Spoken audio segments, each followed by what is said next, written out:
서울고검에서 이른바 그 연어 술 파티 의혹 이제 6개월 넘게 그 인권침해 TFT에서 조사를 했어요. 근데 2차 종합특검에서 그 사건 우리한테 넘겨라. 얘기를 해서 지난달 말에 이첩을 했습니다. 그러니까 연어 술 파티 의혹을 넘어서 이 쌍방울 대북송금 사건의 전반, 이 조작, 그 당시 윤석열 대통령실의 개입 여부 이런 것까지 확대해서 보겠다. 그럴 필요가 있다. 이렇게 이제 특검은 본 것 같아요. 그런데 특검이 이 사건 이렇게 규정을 했습니다. 국가 권력에 의한 초대형 국정농단 의심 사건. 어떻게 보세요, 이 규정? 네, 저는 약간 섣부르는 거 아닌가라는 생각도 들었습니다. 근데 뭐 그렇게 볼 수도 있는데요. 네. 저는 사실 이 사건 자체의 본질을 들여다보면 결국에는 지금 이 진술 회유를 넘어서서 사건 조작, 사건 설계의 의혹을 받고 있거든요. 근데 이게 뭐 터무니없는 의혹 제기는 아니고 지금 담당 검사인 박상용 검사가 서민석 당시 변호인하고 나눈 통화 녹취까지 나왔기 때문에 물론 통화 녹취록 다 보자라고 저도 동의는 해요. 근데 더 이제 나올 텐데 지금 나온 수준만 보더라도 매우 심각합니다. 근데 심각한데 더 심각한 건 뭐냐면 지금 관점에서 우리가 보면 안 되고 네. 2023년 3월 달 그때 관점으로 우리가 본다면 그러니까 윤석열 정권 당시를 봐야 그렇죠. 된다. 그렇다고 한다면 이게 박상용 검사 당시 수원지검에 재직하고 있던 평검사 혼자서 이런 무리한 일을 할 수 있겠느냐. 매우 정치적으로 편향된 정도가 아니라 거의 야당 대표를 아주 전면에서 사실상 어떻게 보면 사법적으로 하기 위해서 이화영 지사에게 계속 진술을 요구하고 있는 거거든요. 그래서 저는 이 부분에 대해서는 박상용 검사 혼자 했다라고 보는 것이 훨씬 더 이례적이기 때문에 네. 전 그런 차원에서는 또 검찰총장 출신의 당시 대통령이었고 네. 또 김건희 사건을 덮었던 그런 관점에서 본다면은 저는 초대형 네. 저는 국정농단 사건으로 일단은 규정하고 규정하고 들어가는 것이 뭐 상당한 무리까지는 아니다. 저 그런 생각이 듭니다. 네. 우선 박상용 검사가 이제 뭐 지금 그 오늘 나온 녹취록에 보면 이제 위를 본인이 설득하겠다, 믿어달라 이런 얘기가 있기 때문에 이걸 하는 과정 속에서는 박상용 검사가 윗선에 이제 지시를 받고 했는지, 네. 아니면 본인이 이제 무리수를 둔 다음에 보고를 하면서 설득을 했는지는 이제 차후에 이제 국조나 아니면 특검을 지켜봐야 알 수 있을 것 같고, 그 다음에 특검에서 이제 수사를 시작하는 상황이지 않습니까? 그리고 네. 이제 수사를 우리한테 이첩해라 이제 이런 얘기를 하고 있는데, 굳이 특검에서 벌써부터 나서가지고 이거는 무슨 아주 거대 권력이 이제 동원돼가지고 이게 무언가 큰 사건이 있다. 이게 어떻게 보면은 변죽을 먼저 울리는 거지 않습니까? 네. 이게 과연 수사를 시작하는 단계에서 이런 식으로 뭐라고 해야 될까? 재단하고 단정하는 방식으로 나아가는 게 과연 맞냐? 그러니까 사실 지난 이제 그 윤석열이나 아니면은 김건희 뭐 이런 특검들을 할 때 특검보가 나와가지고 매일 수사 브리핑을 해줬지 않습니까? 이런 네. 걸로 봤을 때 차라리 수사하는 과정 중에서 오늘은 이러이런 일이 있었고 이러이런 혐의가 있다라는 식으로 발표를 하는 게 맞지. 네. 시작도 하기 전부터 이게 무슨 권력이 나서가지고 이거를 뭐 찍어 눌렀다는 이런 식으로 미리 이런 식으로 예고하듯이 하는 거는 저는 아주 부적절하다. 수사하는 과정 속에서 충분히 특검이라고 하는 게 중간중간에 수사 결과를 계속 발표하고 기자분들의 질의응답도 받지 않습니까? 그때 충분히 다 설명할 수 있는 거거든요. 근데 이거를 너무 답정너 형식으로 네. 가는 게 아닐까. 이거에 대해서는 우려의 마음을 표현할 수밖에 근데 없어요. 요게 이제 왜냐하면 그러니까 민주당에서 이 사건을 볼 때 이거는 검찰이 그러니까 이재명 대통령 당시 이재명 그 지사를 엮으려고 이재명 대표를 엮으려고 그림을 그려놓고 꿰맞추기 조작 수사 조작 기소를 한 것이다 이렇게 했는데 특검이 사실 이거는 결론 말하자면 기사로 말하면 취재를 다 해놓고 이렇다 해서 이제 리드에 쓰면은 맞는 건데 이건 이렇게 아예 결론을 정해놓고 들어가는 느낌 그러니까 그 수사를 다 하고 마지막에 브리핑 때 이런 걸 확인했다. 네. 그래서 이거는 권력에 의한 초대형 국정농단 사건임을 확인을 했다. 이렇게 해야 되는데 초반부터 이렇게 국정농단 의심 사건이라고 걸고 들어가는 게 여론에 어떤 영향을 미칠까 이런 생각 다 할 것 같거든요. 근데 이제 그게 그러니까 표현 자체를 이제 초대형의 국정농단 네. 의심 사건이라고 했기 때문에 의혹 사건이죠. 그러니까 이걸 가지고 지금 뭐 예를 들어 확인했다라고 오늘 특검이 얘기했다라고 한다면은 그건 당연히 문제가 되는 거지만 이런 의심이 있다라는 얘기로 접근을 해서 이제 수사를 하는 거잖아요. 근데 저는 수사를 이제 우리가 결과는 보고 이야기는 해야 되고 너무 앞서 나갈 필요는 좀 없다고 보는데 지금 이 사건이요. 하루 이틀 된 게 아니에요. 그러니까 지난번부터 한 2023년도 당시에도 뭐 이화영 지사 관련해서 뭐 그 사모님이 뭐 법정에서 뭐 이화영 정신 차려부터 해가지고 네. 그 이후에 2024년 또 지금 이제 탄핵을 겪고 지금에 이르기까지 이제는 현직 검사 그 당시 문제를 우리가 삼고 있던 박상현 검사의 녹취록까지 이제는 다 나와서 국민들이 들었잖아요. 그러니까 예를 들면 과거에도 뭐 김건희 뇌물 의혹 사건이라고 우리가 명명을 붙이려면 네. 최소한 김건희의 어떤 몰래카메라 영상 내지는 네. 그때 뭐 가방을 주는 그 장면까지는 나왔다라고 한다면 그런 의혹 사건이라는 이름 붙이는 게 그렇게 과도하진 않거든요. 그러니까 지금도 뭐 누구를 유죄로 우리가 확정짓고 이런 게 아니라 지금까지 나와온 이 대북 송금 사건의 본질을 놓고 보자면 전 충분히 이 대형의 의혹 사건이라는 이름을 좀 붙이는 건 문제가 안 된다고 보고 앞으로는 검찰이 이제는 증거에 의해서 이거는 밝혀낼 또 책임이 있는 거 아니냐. 그러니까 그 생각이 들어요. 초대형이면 이게 초대형 국정농단이잖아요. 그러니까 이거는 대통령이 관련됐다는 거죠. 박근혜 대통령 뭐 최순실 그 비선 뭐 국정농단 이 정도가 아니다. 음.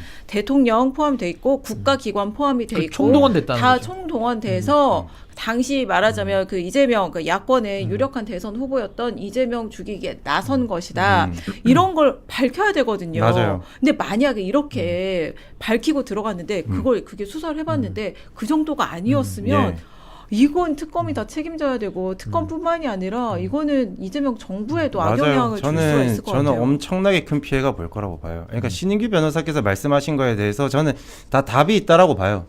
그러니까 이게 수사하는 시작 지점부터 초대형 국정농단 의혹 사건이라고 말한 것 자체가 이번 특검이 분명히 무언가 헛발질을 하고 별거 아닌 상황으로 끝날 수도 있다. 그러니까 용두사미로 끝날 확률이 높다라고 봐요. 그러니까 수사를 시작할 때는 대체적으로 담백하게 시작해서 하나하나 밝혀나가면서 이제 브리핑을 하고 네. 이러이러한 거를 혐의를 발견했다. 그래갖고 이제 그 수사에 들어가겠다. 이런 식으로 계속 나와야 되는데 이미 사장님 말씀하신 것처럼 거의 누가 봐도 뭔가 일이 있었던 것처럼 단정하고 시작하기 때문에 이거는 뭐 수사를 잘 하시겠지만 시작할 때는 너무 말실수를 크게 하고 시작한 거라고 생각하기 때문에 이게 너무 예단해서 수사해서 대체적으로 그런 특검들이 성공한 사례가 없거든요. 그래서 저는 지금부터라도 좀 겸손한 자세로 진실에 다가가려고 노력을 해야지 특검마저 이런 뭐 국조특위라고 하거나 이런 거에 관련된 정치 상황에 휘말려서는 안 된다. 이런 그러니까 부디 말씀드립니다. 뭔가 이게 확인된 것들이 있어서 이렇게 말한 것이길 이제 바래야 돼요. 사실 그게 아니면 정말 이거는 아니 나중에 근데 제가 어떻게 조금만 생각할 수 보강을 있을지. 하면요. 제가 아까 그 박상현 검사 녹취록 네. 굉장히 중요한 핵심 증거가 네, 네. 나왔기 오늘 또 때문에 추가로 내용이 네, 공개가 나왔기 됐죠. 때문에 제가 그 얘기를 한 것이고 네. 조금만 부연을 더하면 네. 사실 이 사건이 그 전에도 조작 수사 의혹이 있었던 내용이에요. 네. 아마 많은 분들이 언제부터 이 이슈를 보셨는지는 제가 그건 모르지만 이 사안이 왜 문제였냐면 처음부터도 변호사비 대납으로 시작을 했다가 어느 순간 대북으로 탈바꿈이 됐는데 대북 송금의 핵심은 그겁니다. 제3자 뇌물이라는 거예요. 근데 네. 이게 이제 국정원에서도 리오남과 관련해서 네. 출입국 기록이 좀 누락이 되고 이제 이런 네. 부분 이야기하고 있듯이 네. 제3자가 뇌물을 받아야 제3자의 뇌물이 되는 거고 또 부정한 청탁도 껴야 되는데 제3자 북한을 불러다가 조사를 할 수 없는 사건이라서 이건 애초부터도 저도 한 2년 전부터 일관되게 이 사건은 너무 이상하다. 이 얘기를 제가 해왔었고 아니 근데 민주당이 그 70만 달러 리오남한테 김성태 회장이 줬다는 그 70만 달러가 그러니까 이 대북 송금 사건 다시 들여다봐야 되는 이유 중에 하나로 거론하고 있는데 근데 이거 법원에서 그 부분을 무죄가 났거든요. 근데 왜 이거를 걸고 들어왔을까? 국정원은 그리고 왜 다시 이 발표를 했을까? 이종수 국정원장이 이제 당시에 필리핀에 리오남이 있었다고 볼 수가 없다. 근데 재판부는 그렇다고 해서 이 70만 달러가 이 70만 달러를 어쨌든 그 부분을 재판부도 다 들여다보고 그 무죄 이 부분은 그냥 그 인정을 하지 않 무죄로 본 거잖아요. 아니 그래서 저는 네. 이제 특검이 필요한 부분이 네. 재판부의 결론도 이미 나와 있고 네. 거기에 대해서 지금 국정원도 다른 이야기들을 국가기관들이 하고 있으니 여기에 대해서는 저는 반드시 조사가 필요한 부분이고 하나만 더 말씀드리면 연어가 들어갔냐 이게 연어가 중요한 게 아니고요. 아 그렇죠. 진술회유의 네. 정황 중에 하나가 연어 덮밥이거든요. 뭐 초밥이든 덮밥이든 그것도 마찬가지예요. 당시에 수원지검에서 뭐라고 발표를 했냐. 국가기관입니다. 네. 윤석열 정부 때 음식물이 반입된 예가 없다 그랬어요. 반입된 사실이 없다고 했는데 지금에 와서는 당시 교도관들이 뭐 그분들은 거짓말할 동기가 없죠. 그분들은 교도행정에 복무하시는 공무원들인데 본인이 갖고 와서 다 먹었다는 거 아니에요. 그러니까 이런 것처럼 너무너무 희한한 정황들이 너무 많고 국가기관들 간에 상호 모순되는 부분들이 많이 나오니까 저도 김준호 대변인 말씀에 동의하는 것이 이걸 정쟁적으로 이용할 이유가 전혀 없어요.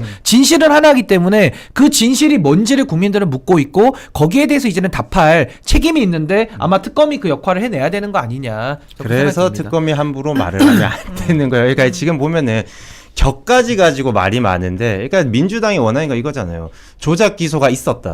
조작 기소가 있었냐 없었냐 이거를 궁금해하는 거지. 국민들은 이 사건에 대해서 너무 헷갈려들 하세요. 저도 법조인이 아니기 때문에 공부를 해도 헷갈리는 부분이 있어서 지금 뭐 국조특위도 하고 특검도 넘어가고 이걸 이제 조사하겠다 수사하겠다 이런 식으로 계속 나오는데, 그러니까 특검이 이 사건들을 다 이첩받았을 때 그냥 아주 담백하게 심플하게 수사만 열심히 해서 특검이 기준을 잡아서 수사를 하면 됩니다. 이런 거에 대해서 일일이 다 말려들고 뭐 연어를 먹어가지고 회유가 됐니, 연어밥 먹는데 1시간 동안 그 사이에 어떻게 회유가 되니, 그다음에 뭐 돈을 줬니, 북한이 돈을 안 받았다라고 하는데 북한을 어떻게 확인하냐. 그럼 만약에 예를 들어서 김정은이 나 돈 받았는데요라고 말하면 어떡하냐, 이런 식으로 막 별 상상의 나래를 펼치면서 많이들 공방이 오고 가고 있고, 박상용 검사도 뭐 유튜브가 됐거나 뭐 방송 채널이 됐거나 가가지고 본인 얘기를 계속 하고 있고, 국민의힘이나 민주당도 뭐 한동훈을 부르면은 난장판이 된다라고 하는데 오늘도 난장판이 됐거든요. 한동훈 없이도. 그러니까 이런 식으로 계속 가기 때문에 저는 특검이 이거를 기준을 명확하게 잡아가지고 진실을 향해 가야지, 같이 정치하려고 저는 달려들면은 이게 또 난장판이 되고 아사리판이 돼서 아니 근데 대한민국이 그냥 혼란스러워질 뿐이에요. 근데 그 진실이라는 건 우리가 밝힐 수는 없는 거고, 특검이 수사를 해서 법과 원칙대로 법원에 넘기면 그 법원 가서 이제 이 부분은 다 가려져야 될 부분이니까 네. 저도 지금은 좀 우리가 네. 차분하게 내용을 진실을 쫓아가는 게 가장 중요하지. 저도 여기서 가장 안타까운 게 마치 박상용과 서민석 둘의 무슨 진실 공방처럼 자기 유리한 것만 떠들고 이러거든요. 전 그럴 필요 없다. 네. 진실이 뭐냐, 조작 수사가 있었는지 진영에 여부만 가리면 맞게 된다고 봐요. 해석들을 다 다르게 하고 있는데 저는 그게 별로 의미가 없다라고 생각합니다. 네. 아니 그리고 서민석 변호사가 오늘 이제 그 장성철의 뉴스 명당. 하고 이제 전화 인터뷰를 했는데 자기는 처음부터 이게 어마어마한 대단한 사건인 걸 그런 느낌이 들었다. 그러니까 이게 그러니까 지금 박상용 검사가 부부장 검사인데 부부장 검사급에서 그러니까 할 그런 사이즈는 아니라는 그런 느낌을 받았다, 이런 막 그런 취지의 얘기를 하거든요.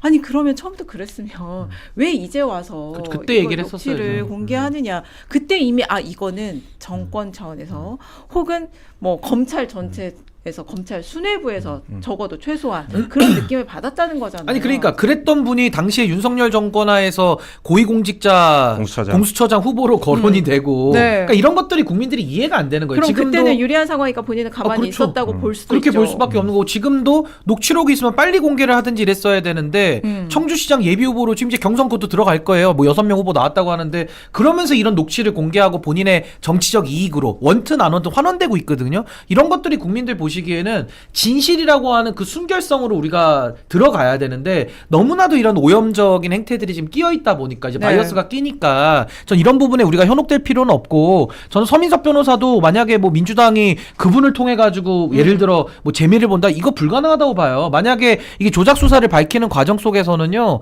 서민석 변호사까지도 당시 윤석열 검찰과 어떤 관계 속에서 이 사안에 들어왔는지를 전 다 밝혀야 된다고 봅니다. 성역이 있을 수는 없어요. 제가. 반박할 게 없는데요. 네. 이게 보면은 녹취를 들어보면 이분이 그 사이즈인지 인지했는지는 조금 저는 헷갈리는 것 같아요. 왜냐면은 본인이 이러면 안 되는데 이게 맞나 저게 맞나, 만약에 이게 진짜 정권이나 검찰 차원의 게이트가 있었다라는 생각이 들면은 이거에 네. 대해서는 아마 컴플레인을 하거나 항의를 했었어야 됐어요. 안 근데 했잖아요, 그때. 본인이 막 고민하는 게 느껴지거든요. 이렇게 네. 가는 게 맞나?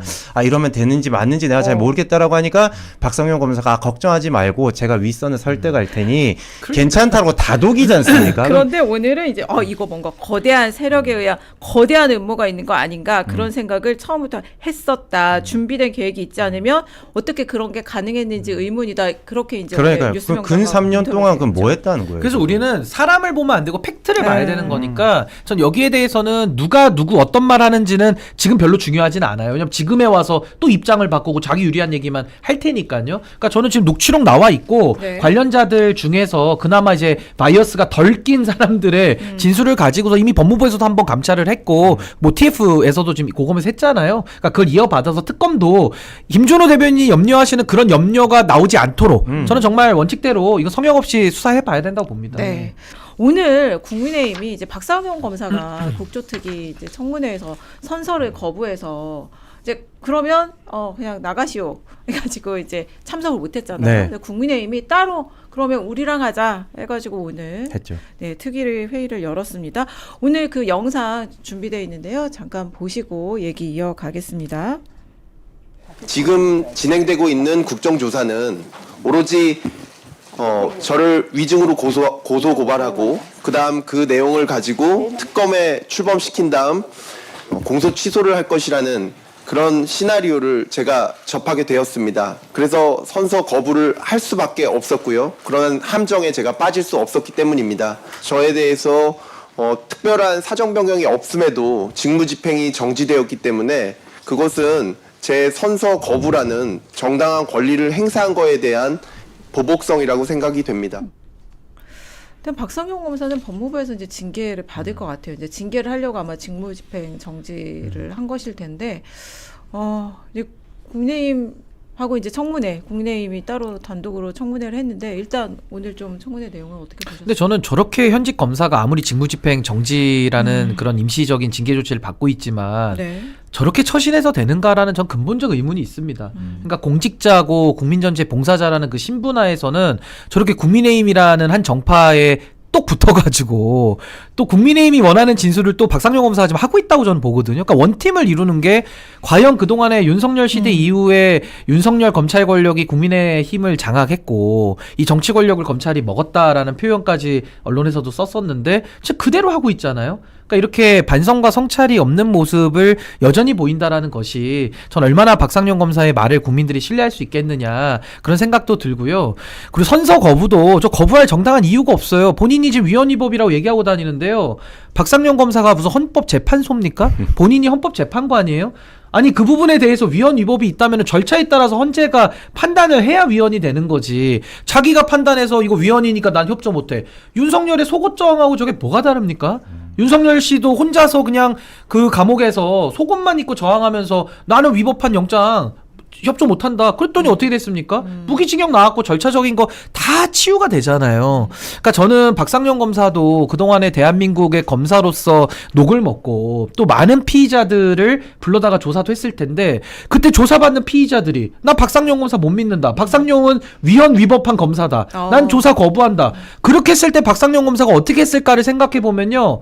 영장 쳤을 거예요. 영장 쳐서 데리고 왔을 겁니다. 그런 사람도 없었겠지만요. 그러니까 저는 저런 식의 박상용 검사가 검사로서 지난 한 15년 저렇게 살아왔을 텐데 본인 인생을 통째로 부정하면서 헌정 질서를 짓밟는 저런 행태를 저는 보이는 것이 과연 검사의 행동으로서 옳으냐? 전 여기에 대해서는 할 말이 없을 것이다. 그런 생각이 듭니다. 그러니까 박상용 검사의 주장은 이거예요. 이거 여권이 정해놓은 그림, 공소취소 시나리오 거기에 그냥 나 활용하려는 거잖아. 나 거기에 협조 못하겠다. 이제 이런 얘기예요. 말하자면 아까 얘기했던 걸 통역을 하자면 네, 어떻게 보십니까? 뭐 저분 말씀도 일리가 있는 것 같아요. 그러니까 저분의 주장이기 때문에 일리가 있다고 생각하고 저는 이제 박상용 검사에 대해서 신규 변호사가 비판을 많이 했는데 박상용 검사 비롯해가지고 백혜룡, 임은정 검사 이런 분들도 보면 대체적으로 수사를 하는 기관에 소속돼 있는 수사관들, 그러니까 검사나 경찰들이 특정 정권과 너무 가까운 거에 대해서 저는 별로 보기 안 좋다고 생각합니다. 그러니까 좌든 우든 이거에 대해서는 지양해야 되는 게 맞고요. 그리고 만약에 박상용 검사가 이제 정성호 법무부 장관이 본인이 이제 특별한 사유 없이 직무 정지를 했다라고 했지 않습니까? 그럼 서울행정법원에 가처분 신청하면 됩니다.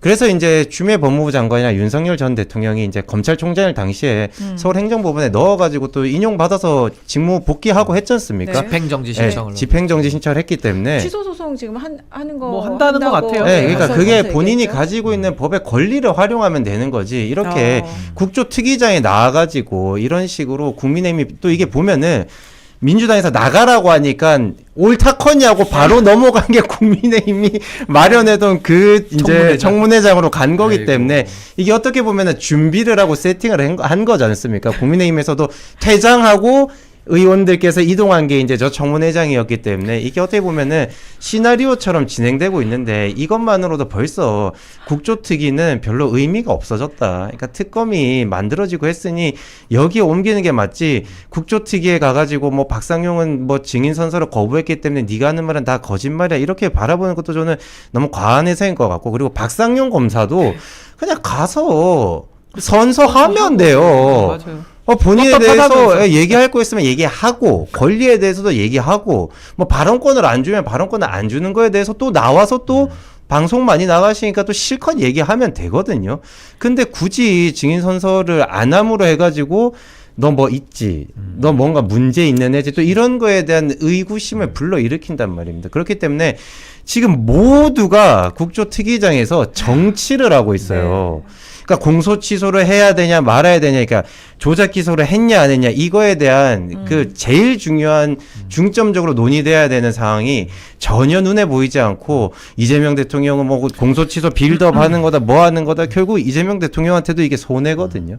그러니까 별로 의미 없는 정치 공방을 또 시작했구나. 아니나 다를까. 아니, 이런 근데 생각을 중요한 합니다. 말씀인 게 우리 헌법 7조에 대한민국의 모든 공직자는 국민 전체에 대한 봉사자의 지위이고 공적 서비스맨이거든요. 그거 다 정치적 중립이라는 거는 너무나도 당연한 겁니다. 특히나 이런 권력기관에 복무하는 공무원들은 더 그런 건데 사실 박상용 검사는 지금 이제 거의 극단의 그 정치검사의 길을 가는 것 같고요. 아까 말씀하신 뭐 이문정 검사장이나 백혜령 경정도 다 같은 거죠. 이런 맥락에서는. 그러니까 저 그런 차원에서 진영을 불문하고 공직자의 태도를 잃어버린 공직자는 필요가 없다. 오히려 사회를 더 혼탁하게 만들고 혼란스럽게 한다. 그런 차원에서는 저는 국정조사 자체의 의미를 저는 부정하고 싶지는 않아요. 국민들에게 알릴 의무도 저는 국회에서 해야 되고 또 행정부 특히나 권력기관에 대한 견제의 차원에서는 필요한 것인데 이걸 정쟁으로 끌고 나간다라고 한다면은 그 부분은 국민들이 또 역풍이 불 수 있으니까 저는 적절한 범위 내에서 하고 저도 수사를 통해 가지고 이 부분은 명명백백하게 성역 없이 전 수사하는 것이 필요하다 그런 생각입니다. 빨리 정리해야죠. 이거. 그리고 국조특위를 어쨌든 여야가 합의를 하기로 해서 했는데 여당 청문회 따로 야당 청문회 따로 이런 것도 참 전례를 찾기가 어려운 모습인데 이렇게 해서 국정조사에서 결론이 나오면 또 그거 가지고도 또 정쟁할 거 아니에요. 맞다 틀리다. 끝없는 정쟁. 우리 없이 야당 없이 한 국정조사 결과가 그걸 믿을 수 있냐. 인정 못한다. 그렇죠. 그러겠죠. 그래서 오늘 대통령님께서 또 여야 대표 네. 손을 이렇게 잡고 이렇게 좀 나름의 중재하려는 노력도 하시니까 저는 국민들의 마음도 비슷하다고 생각해요. 이거는 뭐 정치적 이익으로 가가지고 국민들에게 이득 갈 게 뭐 있습니까? 이거는 정치적 이익 다 빼고 정말 진실을 찾는데 우리가 온 힘을 기울여도 이건 어려운 일이니까 전 그런 식으로 가야 된다 봐요. 일반 국민들은 이거 왜 하는지 잘 모르세요. 진짜로 물어보니까 그 왜 하는 거냐고 물어보는 분들이 많아요. 그러니까 의미 없는 정치 공방을 계속 하고 있다. 선거 준비나 다들 잘하셔라 이 말씀드립니다.